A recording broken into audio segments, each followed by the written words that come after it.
Good afternoon, everybody, and thanks a lot for joining us for this series of SIINDA webinars. So SIINDA is really glad today to welcome two eminent SIINDA members who are going to drive you through the Talking the Talk webinar. So this is a series of webinars that we're doing with Uberall in various markets to expand on the importance of voice search and the critical customer conversation that you can enable, and why this is so important to get that correct and to put a clear focus on voice also in your digital presence. So I won't be long, just one quick information on logistics. You have a question box in your dashboard on GoToWebinar, so you can type questions in there, and Paul and George are going to be happy if we have enough time at the end of the webinar to take your questions. That being said, I'm just handing over to George and Paul, who can do the first introduction of themselves. Well, thanks, Stephanie. My name is George Leith. I'm the Chief Revenue Officer at Vendasta Technologies. Hi, thank you, Stephanie. Thank you, George. I'm Paula Donahue. I am Vice President Solution Engineering at Uberall. I'm happy to be here today. So I'm going to just move this on now and get straight into what we call voice search readiness, and looking at sort of voice search and covering this topic. It's kind of like, it's a very interesting sort of area and environment, you know, and a lot of times we kind of ask ourselves, what is voice search? And in a nutshell, you know, it's search delivered by voice, right? But it's different, it's more complex. Human-like search questions trigger more precise search results, therefore require better, more structured data to be able to build and deliver results through the various devices you're using. Since 2008, the average digital user is spending more than twice as long online and 10 times longer on their mobile phones, which makes mobile the most popular voice search device used today. The most notable shift that has taken place in the last 10 years is the universal adoption of online search as a means of finding business information and the rise of mobile search. So voice search is search, but it's much more demanding. When we kind of fight for presence, we're looking at, you know, what we're used to on a website, which is 10 results, mobile screen 3 results, voice search with voice output is just 1 result. So we're looking for that position 0 and trying to get it right. There's been a lot of hype and a lot of talk around voice search. I'm sure we've all seen a lot of these sort of numbers and some of these predictions. And a lot of it is sort of, you know, unreasonable in terms of the expectations. A good example is the often heard prediction that in 2020, 50% of all searches will be voice search, which is, you know, completely over the top. Voice search is growing significantly already. 20% of people in the US are using voice search at least once a week, and more in other parts of the world and in Europe. Many make qualitative statements or with no unlimited data. For example, you know, just an analysis of 20 or so companies. So the broad sort of reach of the studies that are taking place it is not very deep. So Uberall sort of, we decided to really take on this topic. You know, we're a data-driven company. We have 1 million locations globally under management. And it allows us to enrich the discussion with a more comprehensive and analytical approach. And that's exactly what we did. And I'll sort of take you through some of that now. And it is, you know, very interesting insight. So what does it mean to be voice search ready? Industry experts have been advocating voice search optimization for some time without providing a universal or standard way of analyzing voice search readiness for easy adoption. While several attempts have been made to provide comprehensive voice search ranking factors, there are still no concrete parameters or definitions that are widely accepted. You know, how do I get this right for my business?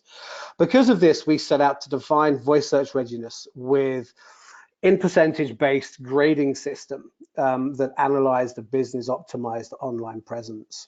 Sounds complicated, but it's pretty straightforward, really. This way, a business can see if they're optimized for voice search queries and understand the exact problems that they need to address to get better. When a user searches for a business for business information in their area verbally, the accuracy of business information across certain key directories will determine whether a business is recommended in search results. The goal with this VSR project has always been to develop a method businesses could use to benchmark their voice search optimization efforts. However, there is no universal voice standard, so we needed to develop one and a way to measure voice search readiness and visualize it in a way that businesses could easily understand. So what did we find? According to experts, Google, Yelp, and Bing comprise approximately 90% of our voice search readiness score. The other 34 global directories are grouped together as they comprise approximately 10% of our fully optimized score. Google feeds Google Assistant and Siri, and that's why Apple Maps is not part of that story. So we're looking at Google, Yelp, and Bing as the main drivers of information across voice search. And what we did find is, the key areas of information that a business should focus on in order of rank is obviously address, business name, opening hours, website, phone number, and zip code, the things that you really would expect. And this is the sort of the key information that we've used in determining the voice score, the voice readiness score. So as I mentioned before, we analyzed 73,000 businesses across 37 different global recognized platforms. And this actually gave us quite a large pool of around about 2.1 million possible listings for each business information type. We were able to identify the categories of business information that were missing most frequently. And if this were your business, you would want to fix this immediately. So a high proportion of missing opening hours, which are crucial in today's sort of modern local search world.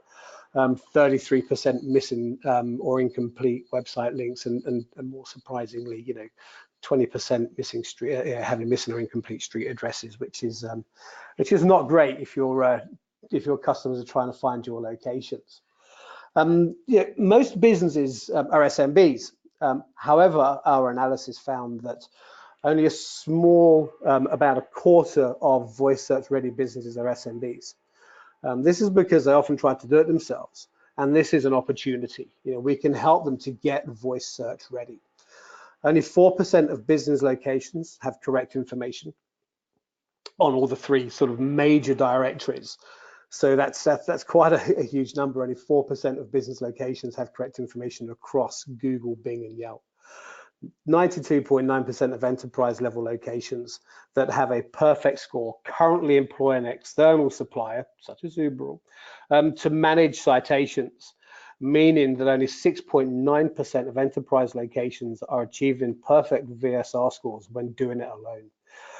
Bigger the company, the more important their location management provider is for your overall VSR score. Companies we manage have an average of about 95.87 VSR score. 75% of VSR ready business locations belong to mid-market or enterprise, and the VSR optimization should not be as difficult for SMBs as it is because they only have one location to manage. But our findings still show that this is an area where there is a big opportunity, and the SMB market needs to be sort of educated and served properly. In terms of sort of this the overall view of where we ended up, this is sort of the bell curve on VSR scores from the sample that we used. So within that bell curve, there are the 73,000 businesses, and as you can see, the highest frequency of the lowest score was around 0 to 4. We found that SMBs fall short the most, and here we see the distribution of VSR scores with an average of 44%, and Uberall sitting at 96%. These are challenges at huge scale. You need a partner who can handle scale to solve this for your clients. 90% we would recommend be considered an acceptable score. And one of the main directories and one of the main environments we found where the majority of data was missing was in Yelp's environment. So some work that needs to happen there. but not a lot of businesses are there yet. And this is a huge opportunity for a business to stand out against our local competitors and get their VSR and to get their business's voice ready. For an industry and for a sector that we know is going to grow and become more and more important in the battle to winning customers, locally when they are looking for your products and your services, and we can help to make this happen. So that's kind of me touching on sort of voice search and the work that we've done, and we can go into more about this at a later date if need be. But we wanted to have a look at sort of the other sort of area of growth that we're seeing taking place at the moment, which is in conversational commerce. And Tom Goodwin, who's the EVP of Innovation at Publicis, at Zenith, said that isn't it odd that we'll spend billions of dollars trying to have a conversation with consumers, and in that rare moment that we do, we consider it too expensive. So there's a lot of work that needs to be done, and the benefits of conversational commerce, are quite evident for all really. Conversational commerce is about delivering convenience, personalization, a decision, and decision support while people are on the go, with only partial attention to spare. Chatbots help to pave a new path to purchase, helping customers in considering, converting, and connecting. Chatbots are being used for several different on-site conversions, including price page bots, lead capture bots, product recommendations, and many, many more. And in no real particular order, the real benefits of looking at bots are sort of, engagement, more time spent, talking with your customers and discussing product, brand affinity, building customer loyalty and trust, the all-important conversion, making that sale. And then, more and more in terms of, the life cycle that we see now in terms of that customer journey is retention. And retention is that huge end-to-end experience that keeps the customer coming back or talking positively about your brand, once they've experienced and once they've had a positive, engagement with yourselves. So on average, website visitors are 82% more likely to convert customers if they've chatted with you first. Just one reply can increase the likelihood of conversion by 50%. A Facebook Nielsen study of more than 12,500 customers and consumers revealed that 53% of buyers are more likely to buy from a business they can message. And unsurprisingly, according to ComScore, users spend 85% of their smartphone time using only 5 apps, which tend to be social media, Messenger, and other media apps. So we know the audience is very familiar with chatting and being in this environment. So it makes sense to to become more active and to start looking at these different bots in terms of your customer engagement.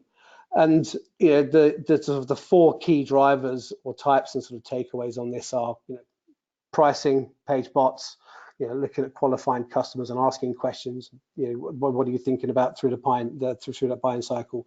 Lead capture, out of office bots, FAQs and Q&As are becoming part of the norm in terms of that customer journey, online to offline, and product recommendation bots. These are all going to be more and more important as businesses are trying to capture more and more customers in the sales cycle. So the way that we are trying to capture customers and be more responsive to their needs while they're on the go, importantly, moving around and using various devices, chatbots will become an ever increasing and growing part of the landscape. And I'm going to hand over to George, who's going to sort of talk to you in a bit more detail about sort of customer reviews. Well, Paul, thank you very much, and some great information. Really appreciate you filling us in on those items. The voice readiness search thing is a very important thing for SMBs. So we started with Stephanie's fantastic accent, and then we had Paul's fantastic accent, and now you get the Canadian accent. So it's by no means as impressive as their accents. But I would like to take you through some of the things that I've learned over the last 7 years in working in the reputation management space, and how important customer reviews are to businesses, and how important, how big of an opportunity this is for people that are helping those SMBs. So, the numbers haven't changed much over the last 7 years as well. 90% of consumers trusting their online reviews as much as personal recommendations. And consumers, when they go to a review site and leave a review, they're expecting the company that they're leaving the review to respond, to do something. And the majority of businesses that we're finding online are not doing anything with those comments. So it's an enormous opportunity for businesses to stand out from the crowd. There also is a chance where you could, if you're responding to that review and you're solving the problem, and I like to call that customer service, and I'm making air quotes while I say that, customer service and the things that you would do inside your store, it now lives online. And by responding to that review online, you have the ability to maybe talk to the person that's upset, and the opportunity to have them take down that review. And I've had the privilege of speaking to business owners all over the world over the last 7 years, working with our partners. And, we do these seminars where we get the business people to come in and we speak to them for an hour about, the challenges they're facing in their digital marketing. And the number one question that I have been asked over the years is, how do I get rid of the negative review? So, businesses are very concerned about it.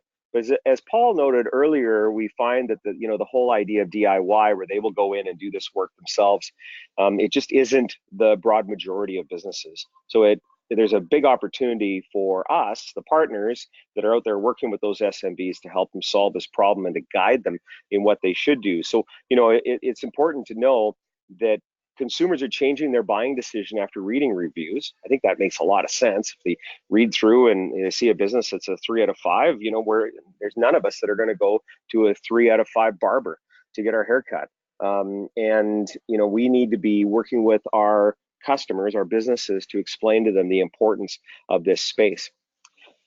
So, to answer those questions, and you probably have been asked this, do reviews really matter? And businesses with 3.5 star rating or higher saw on average an increase of website clicks, and they also, businesses with more reviews on Google My Business, we can track that data and we can see that they're getting more clicks to their website, more people are requesting their directions, and more people are clicking on the phone call button. I think this is important for you if you are somebody that's selling to an SMB and selling the value of why this space is so important.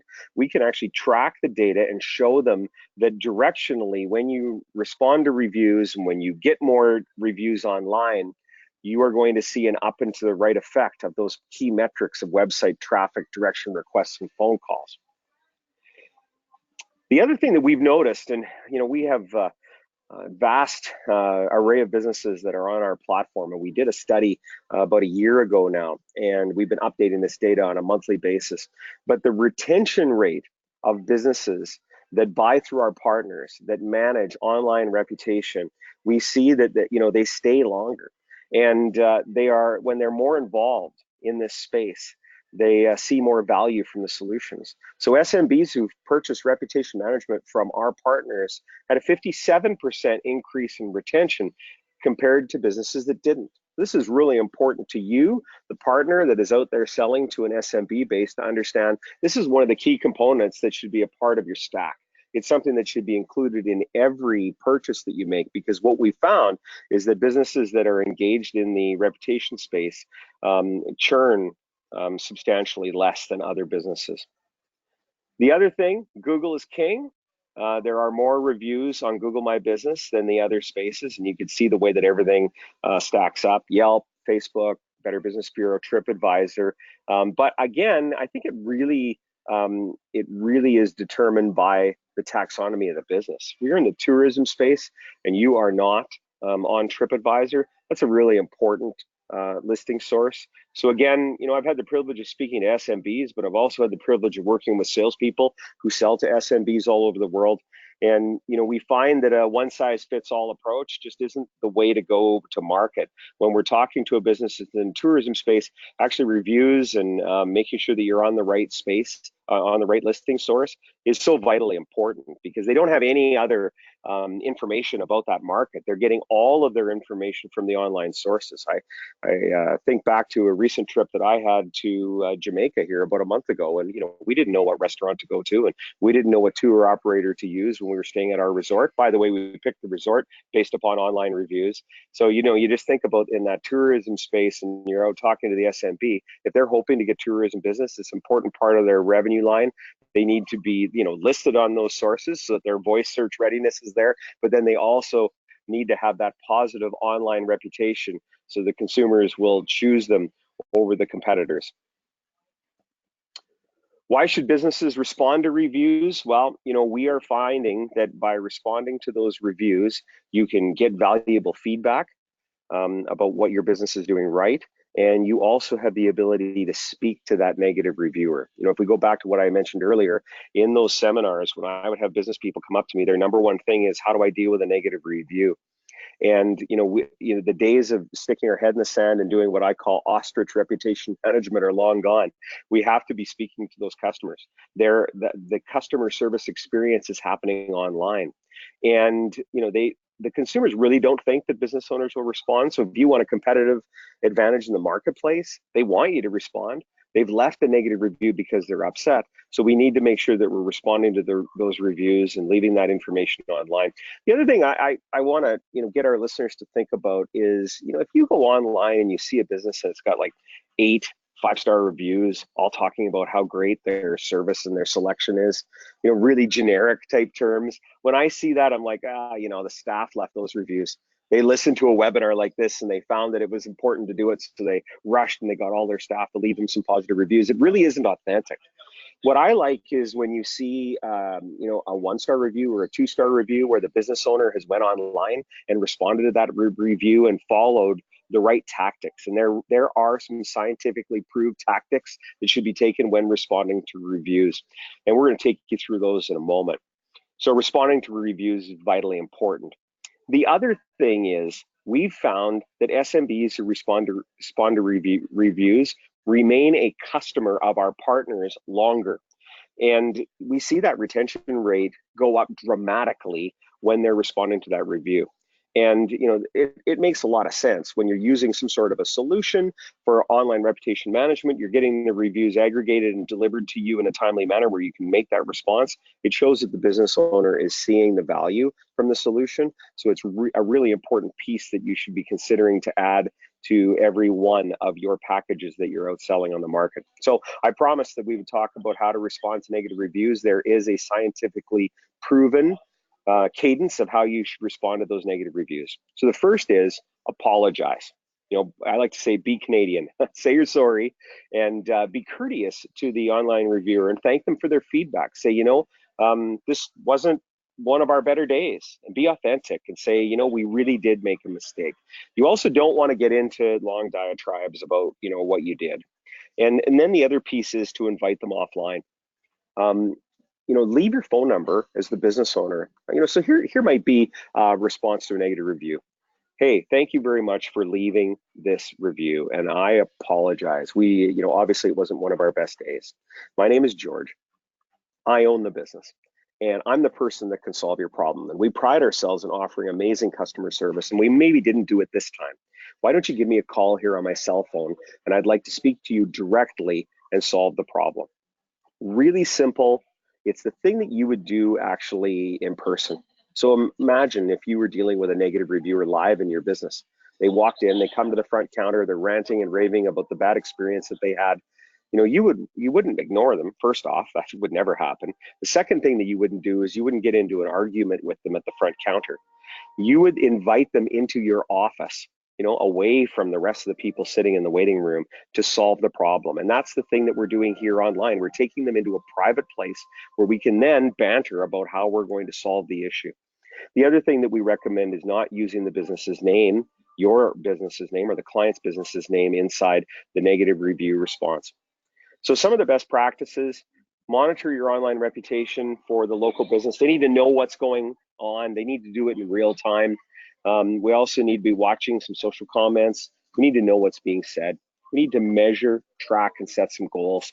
You know, I know some organizations that actually have gamified the asking for feedback. So they do some sort of a feedback request from their customer base, either via email or by SMS, and they tell their teams, you know, we're going to offer the person that gets the most positive comments online some sort of a reward. So they make asking for that feedback loop part of the day-to-day activities of the business. And we see this happening in, you know, in the home services business, in the personal care, like hair salons and things like that. Just a fantastic way where you can be asking for that feedback. The other thing is assess and investigate. Figure out what happened. Learn from the feedback. When we're working with some of the major brands that we work with around the world, we're finding that those marketing teams are going in and they're analyzing the reviews. So imagine if you had 1,000 locations inside a brand and you were able to roll up all the data and say, you know, of our 4-star reviewers, they're saying good things about us, but they're actually leaving some sort of a common comment about how we might be able to improve our brand. So we find that in 3- and 4-star reviews, and maybe even sometimes in the 5-star reviews, where you're able to see some themes inside those positive reviews where you might be able to improve your product or service. And then there's that response portion. It's a very important piece where we're responding, but you make sure that you do it in a timely manner and that it's authentic. I'm not a big fan of having that robot that goes out and leaves the just the canned response.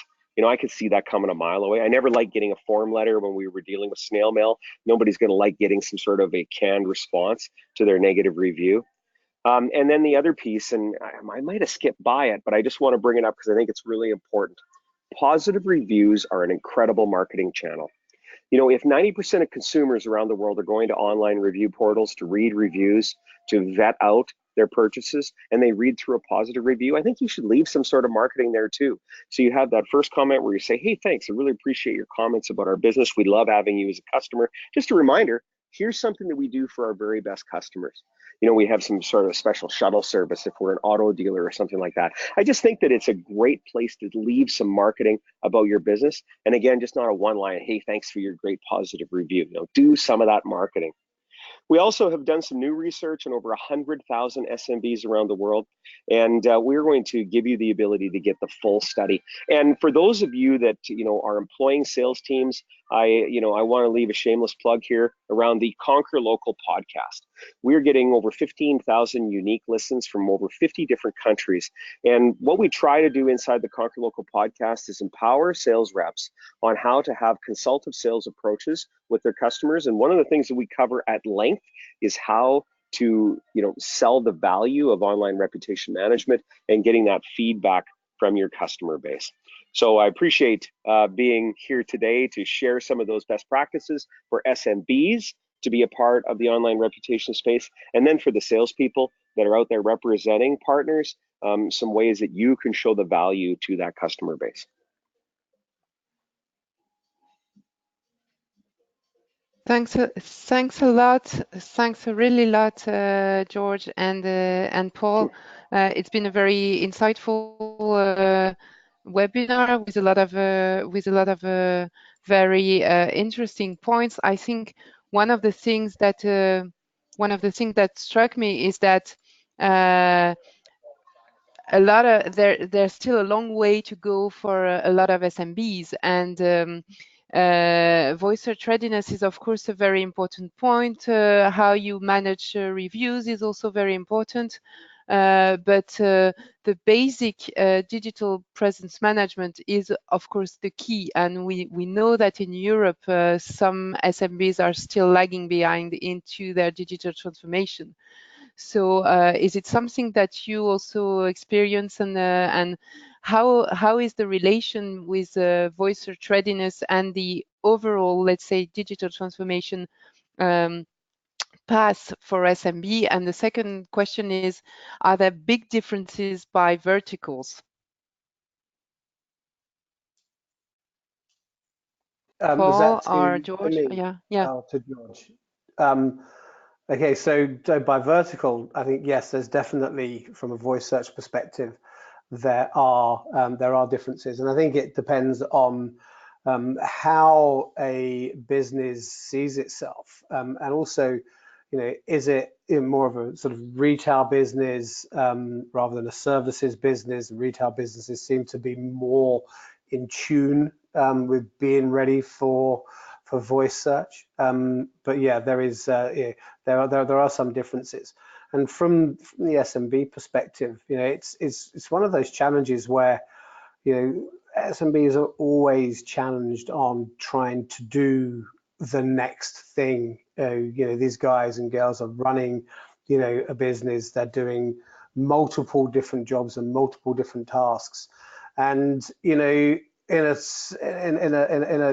marketing world, in a digital world, especially from a local perspective, where not only consumer behaviors are changing rapidly, but devices and the way that devices behave changes rapidly. It's so hard for SMBs to keep up.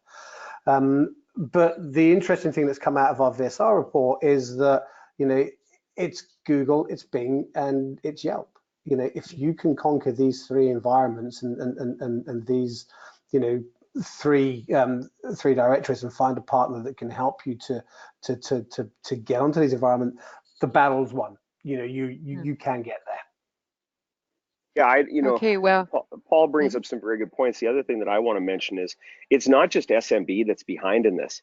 You know, it's everybody. And I ran some reports on a brand in South Africa that shall go nameless, but you know, you may have eaten some of their food recently, and they are not responding to reviews at all. So when we look at SMB and we see a plumber that doesn't respond to his reviews, or we see a furniture store that doesn't some of the largest brands in the world are not having a conversation with their customer and dealing with that customer service online. So I come back to the earlier comment that I made about this is a competitive advantage. This is an opportunity for a business to set itself apart from the competition to play in this space. And you know, to Paul's point on voice search readiness, here's the voice search that we're going to do. It's not going to be show me a steakhouse nearby. It's going to be show me a good steak house nearby. It's going to be show me a good barber nearby. So you know, the review component ties into voice readiness as well, so that you have to have that positive sentiment, and then you have to have the proper data so that I can find you, click the map button, and get my directions from my robot on how I can get to your business. Yeah. Well, thank you very much, Paul and George, for this this webinar and all the insights that you brought. And I just want to invite everybody to join us at SIINDA in Lisbon in 2 weeks now. George will be there, and Norman from Uberall will also be there and expand on voice and also on the near me experience. So thank you very much, everybody. You're going to get the link to the recording afterwards, and also you'll be able to download the slides from the gated page. So thanks a lot, and see you soon. Thank you. Bye. Bye bye. Thank you.